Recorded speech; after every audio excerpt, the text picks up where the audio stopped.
Bombay Swiss চিপসের মতো হুবহু নকল চিপস পাওয়া গিয়েছে, যার কোনো বিএসটি অনুমোদন নেই। বৈরবে হলো বুশরা ফুড প্রোডাক্টস এবং চাঁদনি বেকারি এবং হাবিব চানাচুর মানে খন্দকার ফুডস লিমিটেড, ওনাদের তিনটি প্রতিষ্ঠানকে আমরা মোট 4 লক্ষ টাকা অর্থদণ্ড প্রদান করেছি।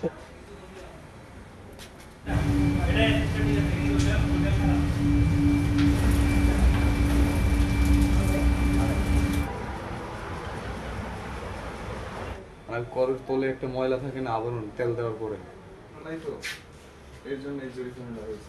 নিরাপদ খাদ্য আইন 2013 অনুযায়ী আপনারা জানেন, এর আগে আমি অভিযান পরিচালনা করেছি। ফেব্রুয়ারি থেকে আমরা শুরু করেছি, এটার কন্টিনিউয়াস অভিযান চলতেছে।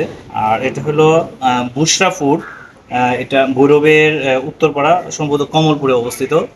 তো সেখানে তার কাছে বোম্বে সুইস চিপসের মতো হুবহু নকল চিপস পাওয়া গিয়েছে, যার কোনো বিএসটি অনুমোদন নেই। তো সে নকল পণ্য উৎপাদনের কারণে আমরা কিছু প্রোডাক্ট প্রতীকী স্বরূপ ধ্বংস করেছি, জব্দ করেছি এবং তাকে আমরা 1 লক্ষ টাকা অর্থদণ্ড প্রদান করেছি এবং তাকে সংশোধনের জন্য আমরা 60 দিন সময় দিয়েছি। আর চাঁদনি বেকারি, সেখানে মেয়াদ উত্তীর্ণ অনেক খাবার পাওয়া গিয়েছে, বেকারি আইটেম, ওগুলো আমরা ধ্বংস করেছি এবং তাকে 1 লক্ষ টাকা অর্থদণ্ড প্রদান করেছি। হাবিব চানাচুর, ওনার পরিবেশ যথেষ্ট ভালো। RICL TMX, যুগের পর যুগ স্থাপনা থাকে মজবুত।